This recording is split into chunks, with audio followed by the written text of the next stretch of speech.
तो हाय, कैसे हैं आप सभी। आई होप आप बहुत अच्छे होंगे। तो चलिए हम आगे अपने वीडियो को, अपने लेक्चर को आगे बढ़ाते हैं। और आज हम बात करेंगे क्वेश्चन नंबर 30 सॉरी 46 से, है ना। 46 से क्वेश्चन नंबर बात करेंगे। इससे पहले हम बात कर चुके हैं 45 क्वेश्चंस तक। आपको वीडियो प्लेलिस्ट में मिल जाएगा और जाकर के वीडियो को देखें और क्वेश्चंस को समझें और इंजॉय करें, ठीक है ना। अभी हम बात करेंगे क्वेश्चन नंबर 46, ठीक है। क्वेश्चन नंबर 46, क्वेश्चन नंबर 46 जो है उसका आंसर में सही नहीं दिया हुआ था, गलत दिया हुआ था। मेरे हिसाब से क्या है वो हम देखते हैं, और आपके हिसाब से क्या है वो भी मुझे कमेंट में बताने की कोशिश कीजिएगा। मैं देखूं कि आप कितना क्वेश्चंस को जान सकते हैं, जान पाते हैं या जान रहे हैं, ठीक है ना। मैं जो जान रहा हूं इस क्वेश्चंस को, उसके बेस पे मैं आपको बताऊंगा। आप क्या जान रहे हैं उस बेस पे भी आप मुझे कमेंट करके बताएंगे, ठीक है ना। तो बात करते हैं 46 नंबर क्वेश्चंस पे। वो है code design. Code design is an example of, ये जो कोड डिजाइन है ये किसका एग्जाम्पल है? क्या ये लर्नर सेंटर्ड करिकुलम का एग्जाम्पल है? क्या ये प्रॉब्लम सेंटर्ड करिकुलम का एग्जाम्पल है? क्या ये सब्जेक्ट सेंटर्ड करिकुलम का एग्जाम्पल है? या क्या ये कोर करिकुलम का एग्जाम्पल है? किसका एग्जाम्पल है, किसका उदाहरण है कोड डिजाइन? किसका उदाहरण है?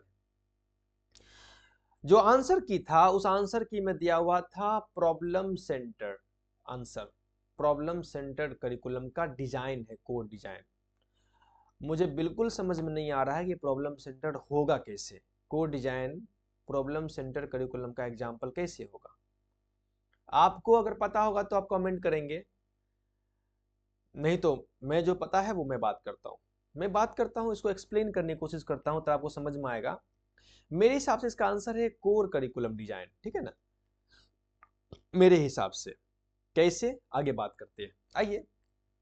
Core design, core design refers to curriculum structure where essential or foundational subjects are emphasized, aligning with the concept of core curriculum। समझिएगा, जो कोर डिजाइन है, कोर डिजाइन ये रेफर्स करता है टू ए करिकुलम स्ट्रक्चर, ऐसे curriculum structure को, ऐसे curriculum की बनावट को जिसमें एसेंशियल और फाउंडेशनल सब्जेक्ट को शामिल किया जाता है। कोर डिजाइन ऐसे करिकुलम के स्ट्रक्चर को रेफर करता है जिसमें हम एसेंशियल यानी जो जरूरी हो और जो फाउंडेशनल हो उस सब्जेक्ट को हम शामिल करते हैं। Are emphasised aligning with the concept of core curriculum, जो कोर करिकुलम के कंसेप्ट से अलाइन है, जुड़ा हुआ है, संबंधित है। इसी कोर करिकुलम में भी हम किन चीजों को शामिल करते हैं? उन सब्जेक्ट को शामिल करते हैं जो फाउंडेशनल सब्जेक्ट है, जो एसेंशियल सब्जेक्ट है, उन सब्जेक्ट को शामिल करते हैं कोर करिकुलम में। क्यों? नॉलेज के लिए, इंटेलिजेंस के लिए, वट एवर इस चीजों के लिए शामिल करते हैं। तो ये जो है कोर करिकुलम इस बात पे जोर देता है, इस चीजों को शामिल करने पे जोर देता है, फाउंडेशनल सब्जेक्ट को शामिल करने पर जोर देता है। इसलिए इसको कोर डिजाइन जो है वो कोर करिकुलम का एग्जाम्पल है मेरे हिसाब से। अच्छा, दिस डिजाइन, ये जो कोर डिजाइन है, दिस डिजाइन फोकसेस, ये जोर देता है on providing students with a central body of knowledge. Student जो central body of knowledge, knowledge का जो सेंट्रल बॉडी है उसको प्रोवाइड करने पर जोर देता है core design. considered critical for all learners, for all learners. Core curriculum focus on core knowledge and skills, integrates multiple subjects around core themes or interdisciplinary approach and emphasize on depth and complexity। देखिए, वही बात है ना कि जो core curriculum है, जो कि यहाँ मैंने यह कह दिया कि ये कोर करिकुलम जो है वो कोर डिजाइन से संबंधित है, जुड़ा हुआ है। क्यों? इसके कंसेप्ट से जुड़ा हुआ है। क्यों? Because core design refers to curriculum structure, वो ऐसे करिकुलम स्ट्रक्चर को पर रेफर्स करता है वेयर जहां एसेंशियल और फाउंडेशनल सब्जेक्ट आर इम्फेसाइज्ड, एसेंशियल और फाउंडेशनल सब्जेक्ट पर जोर दिया जाता है, एम्फेसाइज किया जाता है, जोर दिया जाता है, जो aligning with the concept of core curriculum, जो कोर करिकुलम के कंसेप्ट से अलाइन करता है, जुड़ता है, संबंधित होता है। इसलिए कोर डिजाइन जो है वो कोर करिकुलम का एग्जांपल है according to me. This design यानी कोर डिजाइन फोकस, ये जोर देता है, फोकस करता है ऑन प्रोवाइडिंग स्टूडेंट्स, यानी स्टूडेंट को वो चीज प्रोवाइड किया जाए with a central body of knowledge, knowledge का सेंट्रल बॉडी प्रोवाइड किया जाए स्टूडेंट को, consider critical for all learners. A core curriculum focus on core knowledge and skills, integrates multiple subjects around core themes or interdisciplinary approach and emphasize on depth and complexity, subject के depth को और subject की complexity पर जोर देता है, focus करता है कोर करिकुलम। तो आप इससे आप समझ गए होंगे कि कोर डिजाइन जो है वो कोर करिकुलम से रिलेटेड है, ठीक है ना। उसका जो ऑप्शन नंबर पहला था learner centred curriculum, learner centred curriculum में लर्नर सेंटर्ड करिकुलम फोकस करता है, लर्नर सेंटर्ड करिकुलम में जो उन बातों पर फोकस किया जाता है, किन बातों पर, इंडिविजुअल नीड्स एंड इंटरेस्ट, बच्चे के नीड्स पर और बच्चे के इंटरेस्ट पे जोर देता है लर्नर सेंटर्ड करिकुलम। जो वो करिकुलम जो लर्नर सेंटर्ड हो, वो करिकुलम जो है बच्चे के नीड्स पर और बच्चे के इंटरेस्ट पर फोकस करता है, जोर देता है। अब प्रॉब्लम सेंटर्ड करिकुलम जो है वो problem centred curriculum focus on real world problems and applications, जो रियल वर्ल्ड प्रॉब्लम है उन रियल वर्ल्ड प्रॉब्लम एंड उसके एप्लीकेशन पर फोकस करता है प्रॉब्लम सेंटर्ड करिकुलम, है ना। और सब्जेक्ट सेंटर करिकुलम जो है, subject centre curriculum focus on specific subject और डिसिप्लिन्स, ये किसी खास सब्जेक्ट और किसी खास डिसिप्लिन पर जोर देता है सब्जेक्ट सेंटर करिकुलम। इसलिए जब हम प्रॉब्लम सेंटर की बात करते हैं तो प्रॉब्लम सेंटर करिकुलम जो है रियल वर्ल्ड प्रॉब्लम पर फोकस करता है, लर्नर सेंटर करिकुलम जो है बच्चे के नीड्स पर, बच्चे के इंटरेस्ट पर फोकस करता है, और सब्जेक्ट सेंटर करिकुलम जो है वो डिसिप्लिन, वो स्पेसिफिक सब्जेक्ट पर फोकस करता है। इसीलिए इसका आंसर जो है वो एक सेकेंड, ओके, इसलिए इसका आंसर जो है मेरे हिसाब से, अकॉर्डिंग टू मी, मेरे हिसाब से कोर करिकुलम इसका आंसर होगा, मेरे हिसाब से, क्योंकि लर्नर सेंटर फोकस कर रहा है किस पर, नीड्स पर, बात कर रहा है इंटरेस्ट पर, है ना। और प्रॉब्लम सेंटर जो है वो रियल वर्ल्ड प्रॉब्लम पे बात कर रहा है, रियल वर्ल्ड प्रॉब्लम पे बात कर रहा है। और सब्जेक्ट सेंटर जो है वो स्पेसिफिक सब्जेक्ट पे बात कर रहा है, स्पेसिफिक सब्जेक्ट पे बात कर रहा है, ठीक है ना। और जो कोर करिकुलम है वो वही बात करता है जो कोर डिजाइन बात करता है,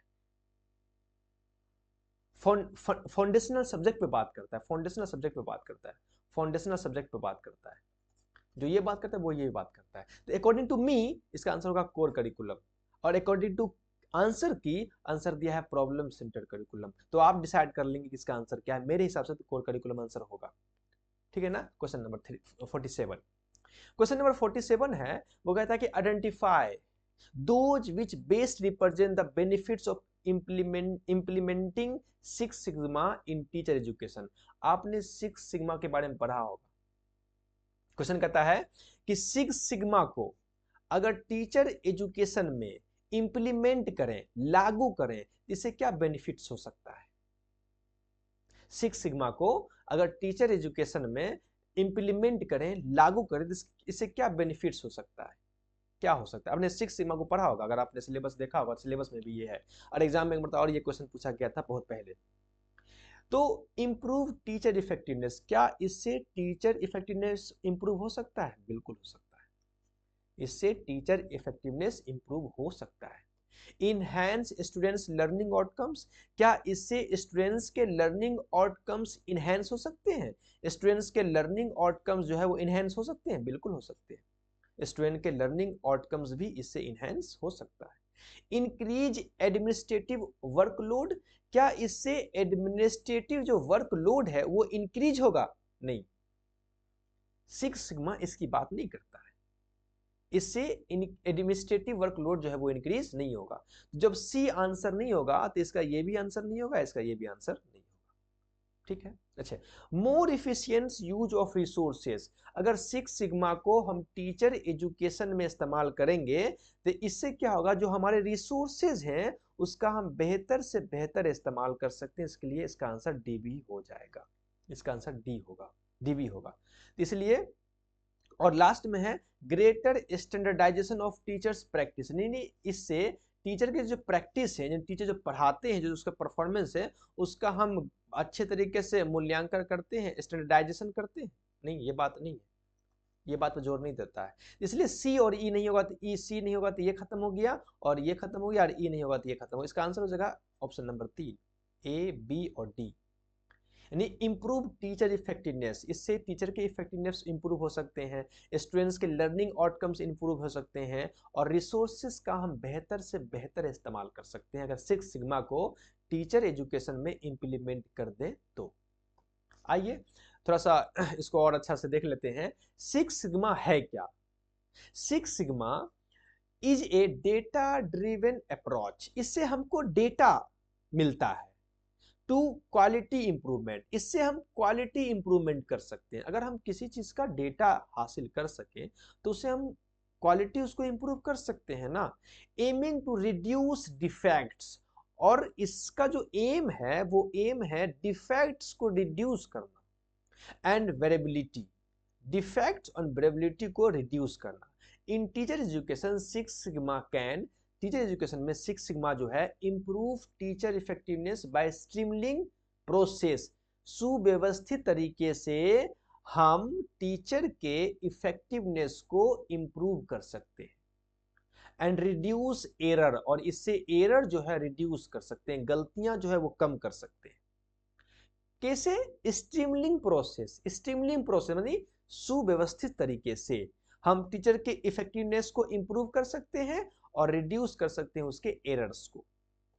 next, enhance students learning outcomes, students के लर्निंग आउटकम्स को इनहैंस कर सकते हैं through standardisation, data driven instructional methods. Instructional method से, स्टैंडर्डाइजेशन से यानी टेस्ट करके, जांच करके, डेटा ड्रिवन, डेटा को मतलब निकाल करके, और इंस्ट्रक्शनल मेथड का इस्तेमाल करके। यानी कि हम अगर टेस्ट करेंगे बच्चे को, आउटकम्स, बच्चे के लर्निंग एक्सपीरियंस को जांचेंगे और उससे जो डेटा ड्रिवन करेंगे, डेटा निकालेंगे, अगर हम इंस्ट्रक्शनल मेथड का इस्तेमाल करेंगे फिर तो बच्चे के लर्निंग आउटकम जो है वो इनहेंस होंगे ही होंगे। और इंक्रीज करते हैं efficiency through optimising resources allocations and reduce waste. ये ऑप्टिमाइजिंग रिसोर्सेज मतलब समझते हैं ना, ऑप्टिमाइजिंग रिसोर्सेज मतलब जो रिसोर्स आपके पास है उस रिसोर्स का बेहतर से बेहतर इस्तेमाल करना। तो जो रिसोर्स है उसकी इफिशियंसी जो है उसको इंक्रीज कर सकते हैं सिक्स सिग्मा के माध्यम से। And allocation of reduce wasted, और जो वेस्ट होते हैं उसको हम रिड्यूस कर सकते हैं। तो सिक्स सिग्मा को अगर टीचर एजुकेशन में इस्तेमाल कर देंगे तो इससे हमको इतने सारे फायदे हो सकते हैं। इसलिए इसका आंसर हो जाएगा आपका ए, बी और D. Improve teacher effectiveness, enhance learning outcomes and more efficient use of resources. I hope आप समझ गए होंगे बात को, ठीक है ना। आइए नेक्स्ट क्वेश्चन देखते हैं, 48 नंबर क्वेश्चन। 48 नंबर क्वेश्चन जो है बताता है choose the correct order of events for true experimental design. आपने पढ़ा होगा true experimental design, quasi experimental design, ये सब आपने पढ़ा होगा। तो ट्रू एक्सपेरिमेंटल डिजाइन जो है उसके करेक्ट ऑर्डर क्या है, ट्रू एक्सपेरिमेंटल डिजाइन जो हम करते हैं उसके करेक्ट ऑर्डर क्या है। पहला आप समझ लीजिएगा, मैंने अक्सर बताता हूं एक प्रॉब्लम, एक चीजों को आइडेंटिफाई करना, या नीड एनालिसिस करना, या प्लानिंग करना। ये जो ऑर्डर पूछता है ना, कहीं के बहुत जगह जो दिया हुआ है ऑर्डर, जैसे करिकुलम डेवलपमेंट का ऑर्डर क्या हो सकता है, रिसर्च का ऑर्डर क्या हो सकता है, रिसर्च करने का ऑर्डर क्या हो सकता है। तो कुछ पॉइंट याद रखें चीजों, जैसे कि पहला होगा आइडेंटिफाई, आइडेंटिफिकेशन, आइडेंटिफिकेशन पहला ये हो सकता है, या हो सकता है पहला हो सकता है प्लानिंग, हो सकता है प्लानिंग, या पहला हो सकता है need analysis, need analysis. Analysis, है ना। तो अक्सर रिसर्च जब हम देखते हैं तो रिसर्च में होता है आइडेंटिफिकेशन द प्रॉब्लम, प्रॉब्लम को आइडेंटिफाई करना। हो सकता है कहीं कहीं दिया हो रहता है कि एनालिसिस कर रहे हैं कि वाकई प्रॉब्लम है भी कि नहीं, एनालिसिस करेंगे तब उसको आइडेंटिफाई करेंगे। तो identification of the problem, planning, need analysis, ये सब जो पहला स्टेप है, चाहे वो करिकुलम डेवलपमेंट हो, एक्सपेरिमेंटल एक्सपेरिमेंट हो, इस तरह की कई सारी चीजें हैं जो ऑर्डर होता है उसका जो है। तो इससे आपको थोड़ा सा आइडिया मिल जाएगा क्वेश्चन को डील करने में। तो इसमें पहला हो जाएगा आइडेंटिफिकेशन ऑफ पॉपुलेशन। पहले हम पॉपुलेशन जो है उसको आइडेंटिफाई करेंगे कि किस पॉपुलेशन पे हमको रिसर्च करना है, एक्सपेरिमेंट करना है। इसलिए जब हम सी पहला हो जाएगा तो ऑप्शन नंबर 4 जो है वो ऑटोमेटिक खत्म हो जाएगा, ठीक है ना। जब हम पॉपुलेशन को आइडेंटिफाई कर लेंगे तब हम क्या करेंगे, सैंपल यूनिट को सिलेक्ट करेंगे। Random selection of total sample unit, समझिए कि अगर हमारा जो हम मान लीजिए कि हमारा जो हम जो रिसर्च कर रहे हैं वो रिसर्च कर रहे हैं बिहार पर, हमारा जो पॉपुलेशन है वो बिहार है, लेकिन पूरे बिहार पे तो नहीं कर सकते ना, तो फिर हमको सैंपल लेना पड़ेगा ना, किसी किसी जगह से सैंपल ले लेंगे। तो जो उसके जब पॉपुलेशन को आइडेंटिफाई कर लेंगे कि हाँ बिहार के जनता पे हमको रिसर्च करना है, एक्सपेरिमेंट करना है, तो उसके बाद जो है हम बिहार के जनते में कुछ सैंपल्स लेंगे ना, उस सैंपल्स को उसे कहते हैं आइडेंटिफिकेशन के बाद सैंपल को सिलेक्ट करना, सैंपल यूनिट को सिलेक्ट करना। तो ये हो जाएगा random selection of total sample unit. और सैंपल को हम रैंडमली सिलेक्ट करेंगे, आप रेंडमाइजेशन के जरिए सिलेक्ट करेंगे, ये भी हम बाद में कोई क्वेश्चन आएगा तो उस पर बात करेंगे कि रैंडम सिलेक्शन कैसे होता है, जो अलग अलग जो है मेथड्स ऑफ सैंपलिंग, इसे कहते हैं मेथड्स ऑफ सैंपलिंग, है ना, उस पर हम बात करेंगे बाद में। तो random sample, total sample units को सिलेक्ट करेंगे रैंडमली कि हमारा सैंपल यूनिट क्या होगा, पॉपुलेशन के बाद सैंपल यूनिट। तो सी के बाद हो जाएगा ए, तो सी के बाद देखिए कहाँ ए है, तो ये खत्म हो गया, ये खत्म हो गया, आपका आंसर ये हो गया, सी के बाद ए। और जब सैंपल यूनिट को सिलेक्ट करेंगे तो उस सैंपल यूनिट को, चूंकि हम एक्सपेरिमेंटल डिजाइन है, एक्सपेरिमेंट कर रहे हैं, तो उसको हम दो ग्रुप में डिवाइड करेंगे, एक है एक्सपेरिमेंटल ग्रुप होगा, एक कंट्रोल ग्रुप होगा, आप जानते हैं इस बात को, है ना। जब हम एक्सपेरिमेंट रिसर्च करते हैं तो सैंपल यूनिट को डिसाइड करने के बाद उस सैंपल यूनिट को दो हिस्सों में डिवाइड करते हैं, एक को बनाते हैं एक्सपेरिमेंट ग्रुप, एक को बनाते हैं कंट्रोल ग्रुप। तो उसके बाद हो जाएगा E number, random division of sampled units into two. जो सैंपल यूनिट्स जो हमारे पास था उसको जो रैंडमली डिवाइड करेंगे टू में, इसमें यहां भी रैंडमली डिवाइड करेंगे, एक को बनाएंगे एक्सपेरिमेंटल एंड दूसरे को बनाएंगे कंट्रोल, इसलिए 3 नंबर होगा सी। और उसके बाद जब हम रैंडमली कर देंगे तब हम करेंगे उसको assignment of treatment to one group, one group पे ट्रीटमेंट करेंगे और उसको असाइन करेंगे, रैंडम असाइनमेंट, रैंडमली असाइनमेंट करेंगे ट्रीटमेंट टू वन ग्रुप, एक ग्रुप पर हम ट्रीटमेंट करेंगे और उसका असर एक्सपोजर टू ट्रीटमेंट, और उस ट्रीटमेंट को एक्सपोज करेंगे, देखेंगे कि क्या है उसका रिजल्ट क्या हो रहा है। तो इसलिए डी हो जाएगा और लास्ट में हो जाएगा बी, डी हो जाएगा, बी हो जाएगा, ठीक है ना। तो पहले क्या किया, हम पहले पॉपुलेशन डिसाइड करेंगे, जब पॉपुलेशन डिसाइड कर लेंगे तो फिर हम सैंपल यूनिट डिसाइड करेंगे, सैंपल यूनिट डिसाइड कर लेंगे तो फिर उस सैंपल यूनिट को दो हिस्सों में तोड़ देंगे, एक को एक्सपेरिमेंटल ग्रुप, एक को कंट्रोल ग्रुप। और जब हम तोड़ देंगे तब फिर हम उसको ट्रीटमेंट करेंगे टू वन ग्रुप पे ट्रीटमेंट करेंगे और उसके बाद एक्सपोजर टू दी ट्रीटमेंट, उस ट्रीटमेंट को एक्सपोज करेंगे, उस ट्रीटमेंट को एक्सपोज करेंगे, ये आंसर होगा।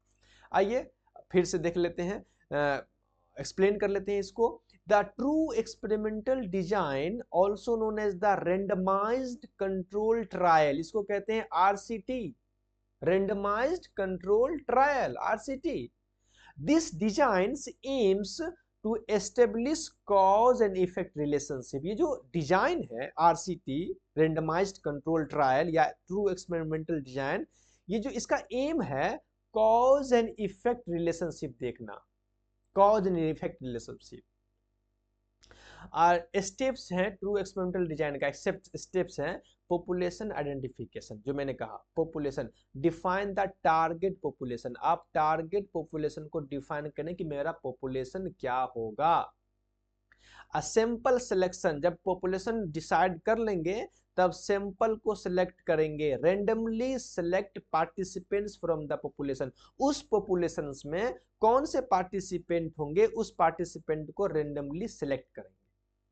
और सैंपल डिवीजन, फिर जब सेलेक्ट कर लिए पार्टिसिपेशन को, सैंपल को सिलेक्ट कर लिए, तब उसको डिवाइड करेंगे, randomly divide the sample into experimental and control group, experimental group में कंट्रोल ग्रुप में उसको डिवाइड करेंगे। और ट्रीटमेंट असाइनमेंट, फिर क्या करेंगे, randomly assign the treatment to the experimental group, और उसके बाद जब कर लेंगे the treatment exposure administered the treatment to experimental group, जो एक्सपेरिमेंटल ग्रुप पे जो हम ट्रीटमेंट कर रहे हैं उसको एडमिनिस्टर्ड करेंगे, एडमिनिस्टर नोट करेंगे, उसको देखेंगे, उसको उसे कहते हैं ट्रीटमेंट एक्सपोजर, ट्रीटमेंट एक्सपोजर। तो आई होप आप बात को समझ गए होंगे, चीजों को लिखा करें, समझा करें, अगर वीडियो को समझ में नहीं आए तो दोबारा देखा करें वीडियो को, एक मरतबा नोट्स बनाए, दूसरे मरतबा फिर देखें वीडियो को, ठीक है ना, तो बात को वो ज्यादा समझ में आएगा। आइए, तो इसका आंसर हो जाएगा आपका ऑप्शन नंबर 1, पहला हो जाएगा सी, ठीक है, दूसरा हो जाएगा ए, तीसरा हो जाएगा ई, चौथा हो जाएगा आपका डी, पांचवा हो जाएगा ये। ओके, आइए देखते हैं 49 क्वेश्चन नंबर 49। अगर मेरा पहला वीडियो देखे होंगे तो ये क्वेश्चन आपको आराम से बन जाएगा, पहला वीडियो अगर आप देखे होंगे तो क्वेश्चन आराम से बन जाएगा, जिसमें हमने बात किया था 9.9 मैनेजरियल ग्रिड का, मैनेजरियल स्टाइल का, जिसको माउंट ने दिया था 9.9 मैनेजरियल स्टाइल, जैसे एक लीडरशिप स्टाइल है ये, और ये सबसे फेमस, सबसे डिजायरेबल लीडरशिप स्टाइल है, जो मैंने वहां भी बात किया था, सबसे डिजायरेबल लीडरशिप स्टाइल है ये, सबसे डिजायरेबल लीडरशिप स्टाइल। अगर मेरे क्वेश्चंस को बारीकी से आप देखेंगे तो 50 से 60 क्वेश्चंस के बाद बाकी का क्वेश्चन आपको लगेगा क्या कि वही क्वेश्चन से मतलब सब बन के सब तैयार होकर क्वेश्चंस आया है।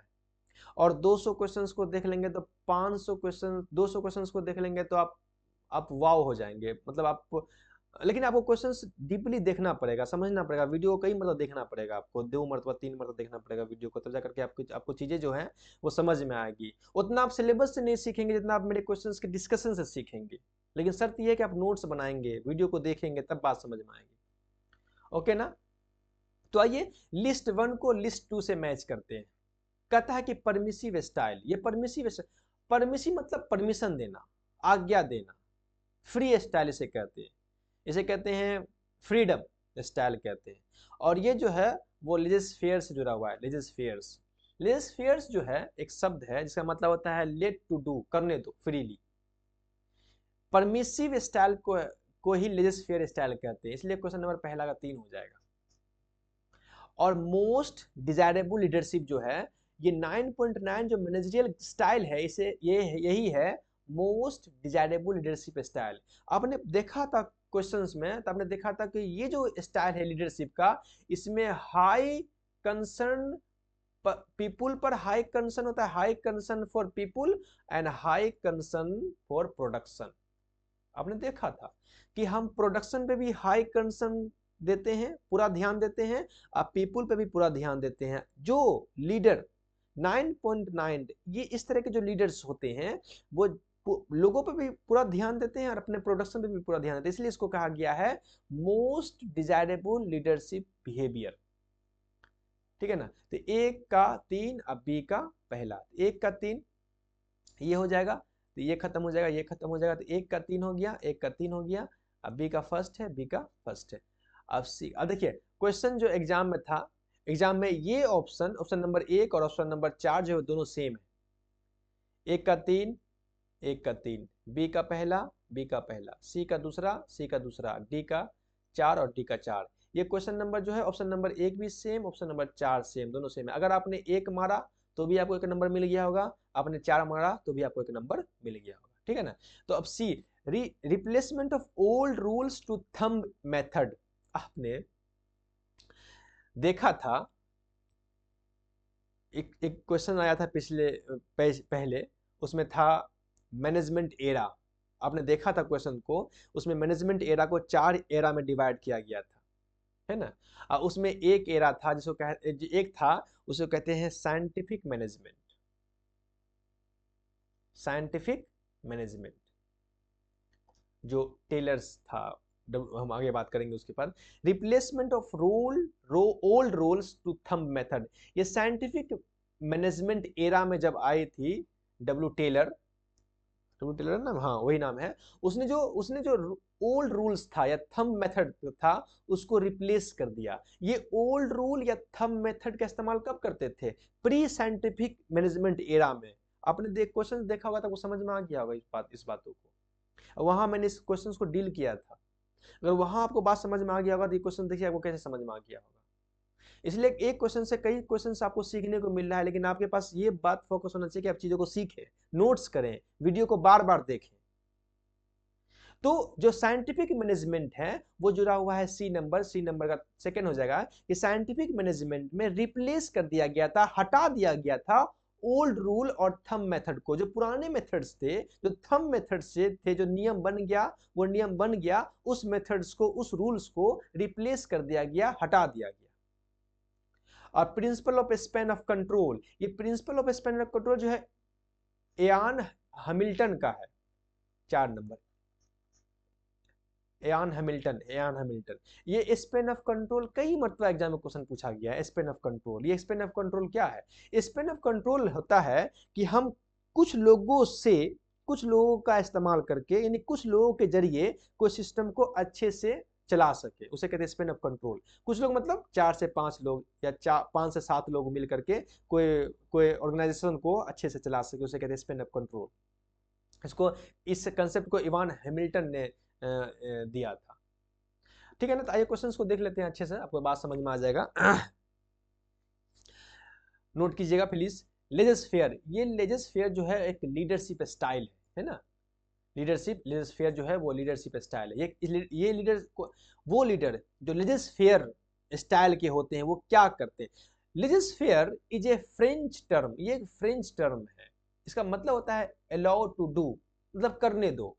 लेट देम टू डू, यानी करने दो उसे, लेजस fair. and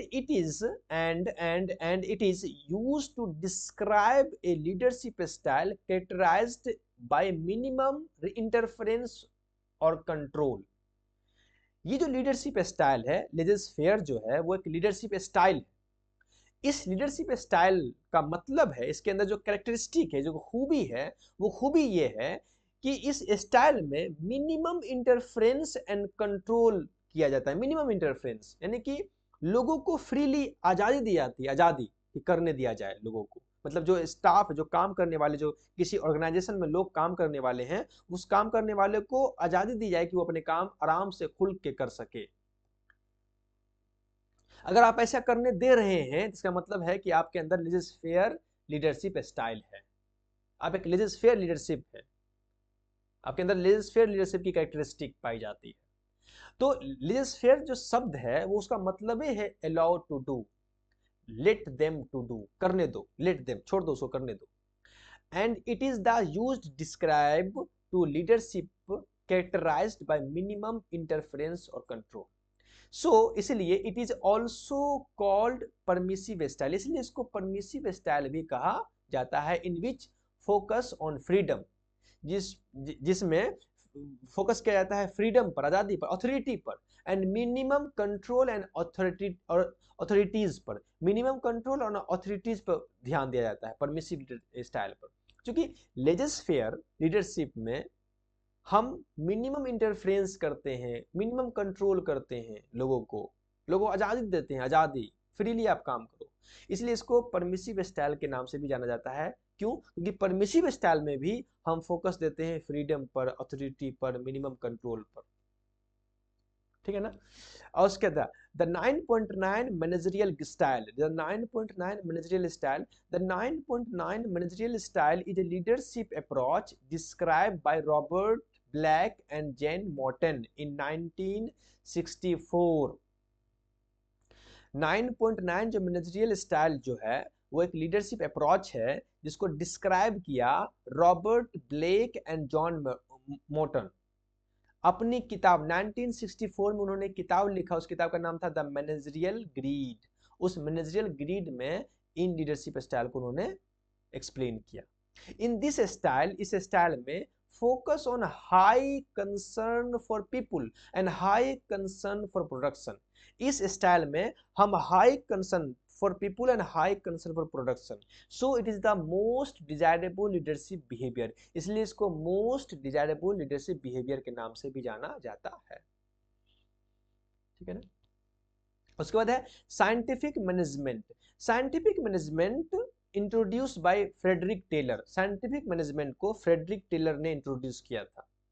M to replace, इसका मकसद क्या था, एम क्या था, रिप्लेस करना, बदलना, चेंज करना traditional methods with scientific approach. जो ट्रेडिशनल मेथड था, जो पारंपरिक तरीके थे, उस पारंपरिक तरीके को चेंज किया गया साइंटिफिक अप्रोच से। And increase efficiency through standardise process. और जो स्टैंडर्डाइज प्रोसेस, मतलब स्टैंडर्डाइज प्रोसेस के माध्यम से इफिशियंसी को इंक्रीज किया गया, बेहतर किया गया, है ना। इसके बारे में अगर आपने मैनेजमेंट एरा का क्वेश्चंस देखा था वहां पर, तो आपको ये बात समझ में आ गया होगा कि मैनेजमेंट एरा में प्री साइंटिफिक एरा था, एक साइंटिफिक एरा था, है ना। प्री साइंटिफिक एरा में हम ट्रेडिशनल मेथड का इस्तेमाल करते थे, लेकिन जब साइंटिफिक मैनेजमेंट एरा आया तो फ्रेडरिक टेलर जो है वो ट्रेडिशनल मेथड को रिप्लेस कर दिया साइंटिफिक मेथड से, ठीक है ना। ठीक है। और उसके बाद है Ivan Hamilton. Ivan Hamilton 1921 study introduce the concept of span of control. उन्होंने स्पैन ऑफ कंट्रोल को इंट्रोड्यूस किया, स्पैन ऑफ कंट्रोल कंसेप्ट को इंट्रोड्यूस किया 1921 में। एयान हैमिल्टन इसे कह सकते हैं आप, एयान हैमिल्टन। बाकी जो आपको प्रोनाउंस करना है आप कर सकते हैं, प्रोनाउंस मुझे एयान हैमिल्टन्स। एयान हैमिल्टन्स 1921 में उन्होंने स्पैन ऑफ कंट्रोल कंसेप्ट को जो है इंट्रोड्यूस किया, विच refers the optimum number of subordinates a manager can effectively supervise. यानी ऑप्टिमल नंबर ऑफ सबऑर्डिनेट्स, जो सबऑर्डिनेट्स हैं उसके ऑप्टिमल नंबर यानी कम से कम नंबर से एक मैनेजर जो है वो इफेक्टिवली सुपरवाइज कर सकता है एक सिस्टम को। इसे कहते हैं स्पैन ऑफ कंट्रोल। अगर आसान भाषा में आपको समझाऊं तो स्पैन ऑफ कंट्रोल वो कंसेप्ट है, वो मेथड है, वो तरीका है जिसके जरिए 5 से 7 आदमी के जरिए हम एक सिस्टम को, एक ऑर्गेनाइजेशन को डील कर सकते हैं, चला सकते हैं, मैनेज कर सकते हैं। ठीक है ना। तो पिछले बार भी कई बार एग्जाम में क्वेश्चन पूछा गया था स्पैन ऑफ कंट्रोल का।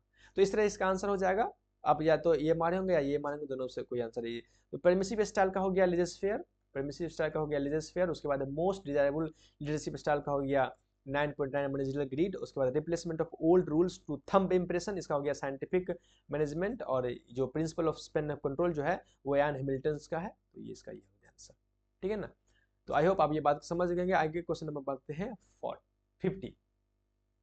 बड़ा आसान क्वेश्चन है, कई मतलब एग्जाम में क्वेश्चन पूछा गया था, मैनेजमेंट का टॉपिक का एग्जाम क्वेश्चन है ये। कहता है कि what is the primary focus of poka yoke. ये जो पोकायोके कंसेप्ट है, पोकायोके का प्राइमरी फोकस क्या है, पोकायोके का प्राइमरी फोकस क्या है। Model in educational leadership. Educational leadership में, एजुकेशनल लीडरशिप मॉडल में ये पोकायोके जो मॉडल है, एजुकेशनल लीडरशिप में पोकायोके जो मॉडल है, उस पोकायोके मॉडल का प्राइमरी फोकस क्या है। अगर आपने पढ़ा होगा तो आपने पढ़ा होगा एरर को कम करना, prevent error in educational process.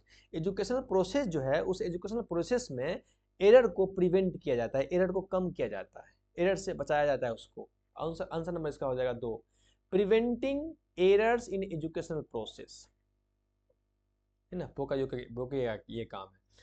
Eliminating financial inefficiency, ये बात नहीं करता है इसके बारे में। इनहेंसिंग स्टूडेंट्स टीचर कम्युनिकेशन, यानी स्टूडेंट्स और टीचर के कम्युनिकेशन को इनहेंस करना, ये बात ये नहीं करता है। ये बात आप फिलेंडर इंटरेक्शन एनालिसिस में ये बात आप कह सकते हो। Developing innovative teacher teaching materials, ये बात भी ये नहीं करता है। तो इसका आंसर ये हो जाएगा preventing error in educational process. Educational process में जो एरर्स होते हैं उसको प्रिवेंट करना। क्वेश्चन आइए देखिए, समझ आ जाएगा आपको कि पोकायोके एक्सप्लेन कर लेते हैं कि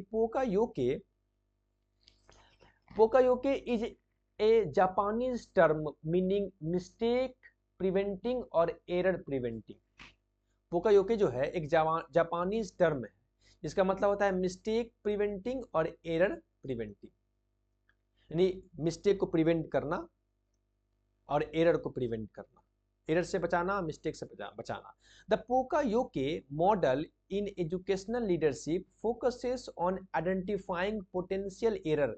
इसमें जो है पोटेंशियल एरर जो है वो आइडेंटिफाई किया जाता है पोकायोके मॉडल्स से in educational process. Educational process में जो पोटेंशियल एरर्स हैं उसको आइडेंटिफाई करने में मदद मिलता है। प्रिवेंटिंग और मिनिमाइजिंग एरर, इससे जो है एरर को प्रिवेंट करते हैं या मिनिमाइज करते हैं, कम से कम करते हैं।